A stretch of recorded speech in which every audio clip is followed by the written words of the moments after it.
Hello বন্ধুরা, তোমরা সকলে কেমন আছো? চলো দেখে নিই আজকে একটা রিকোয়েস্টেড রিডিং। সে জানতে চেয়েছে তার বর্তমান সিচুয়েশান এবং ভবিষ্যতে তাকে কি করতে হবে। আমি তার নাম বলছি না। তোমরা বন্ধুরা যারা আমার এই চ্যানেলে যুক্ত আছো তারা সকলে তোমরা তোমাদের নাম গোত্র দিয়ে আমার কাছে ট্যারো রিডিং সম্বন্ধে তোমাদের জীবন সম্পর্কে জানতে পারো। অবশ্যই এটা এখন ফ্রি, তোমরা অবশ্যই কমেন্ট করো, আমি অবশ্যই সময় মতো রিডিং করে তোমাদের জানিয়ে দেবো। ওকে, চলো আজকে যে রিডিং করতে বলেছে তার রিডিংটা করে নিই। তার বর্তমান সিচুয়েশান এবং ভবিষ্যতে তার কি করা উচিত।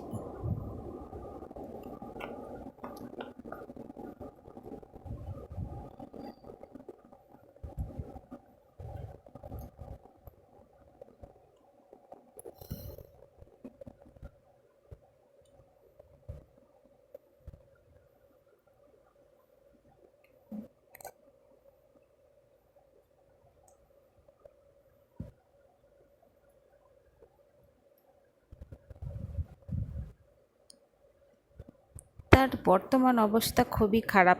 9 অফ সোর্ডস। সে অত্যন্ত দুশ্চিন্তার মধ্যে দিয়ে তার জীবন অতিবাহিত করছে। তার জীবনে সাকসেস যেন কিছুতেই ধরা পড়ছে না এবং অত্যন্ত দোলাচলের মধ্যে তার মানসিক অবস্থা রয়েছে। আমি তাকে বলবো যে তুমি 9 অফ ওয়ান্ডসের মতো চেষ্টা করে যাও, কাজকর্ম করার চেষ্টা করে যাও। তুমি যদি চেষ্টা না করো, জীবনে এগিয়ে না যাও, পরিশ্রম যদি না করো, তাহলে কিন্তু তুমি সফলতা কিছুতেই পাবে না। Night of pentacles. তুমি কোনো ব্যাপারে কিভাবে এগোবে, কিভাবে কাজকর্ম করবে সেই সম্বন্ধে শুধু ভাবনা চিন্তা করছো। একটা জায়গায় স্থির হয়ে দাঁড়িয়ে আছো। এরকম করলে কিন্তু তোমার চলবে না, তোমাকে কিন্তু কাজকর্ম করতে হবে।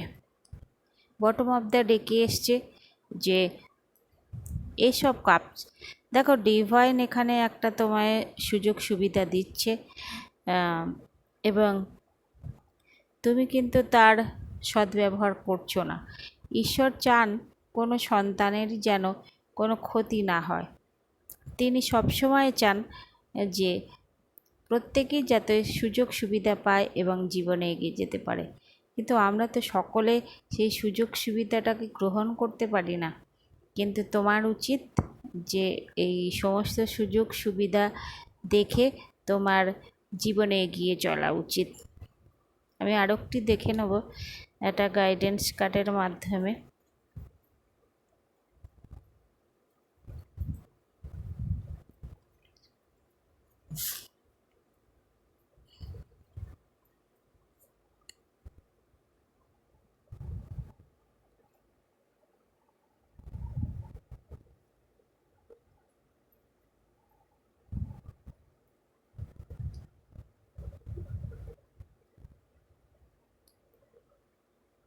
প্রথম কার্ড এসছে দ্য মুন।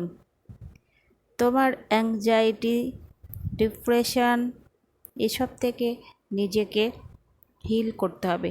তোমার মানসিক যে চঞ্চলতায় তুমি প্রত্যেক দিন ভুগছো, এখান থেকে তোমাকে বেরিয়ে আসতে হবে। তোমার নিজের ওপর অনেক বেশি কাজকর্ম করতে হবে। দ্য এম্পারার যেটা বলছেন যে তোমাকে নিজের মধ্যে কন্ট্রোল করতে হবে। পিতার সঙ্গে তোমার সম্পর্ক ভালো করতে হবে।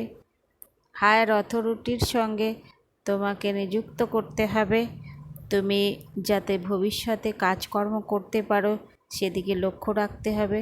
দ্য ওয়ার্ল্ড মহামায়া তোমাকে দেখাচ্ছে যে তুমি অবশ্যই তোমার জীবন যে খারাপ একটা সিচুয়েশানে ছিল সেখান থেকে তুমি বেরিয়ে এসে খুব শীঘ্রই একটা ভালো জায়গা পেতে চলেছ। অতএব তোমার নিজের ওপর তুমি কাজ করো।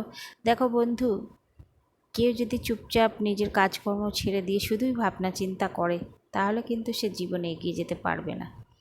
তাকে প্রত্যেক দিন চেষ্টা করতে হবে, তার ভুলগুলো খুঁজে বার করতে হবে এবং জীবনে এগিয়ে যাওয়ার জন্য তাকে চেষ্টা করতে হবে।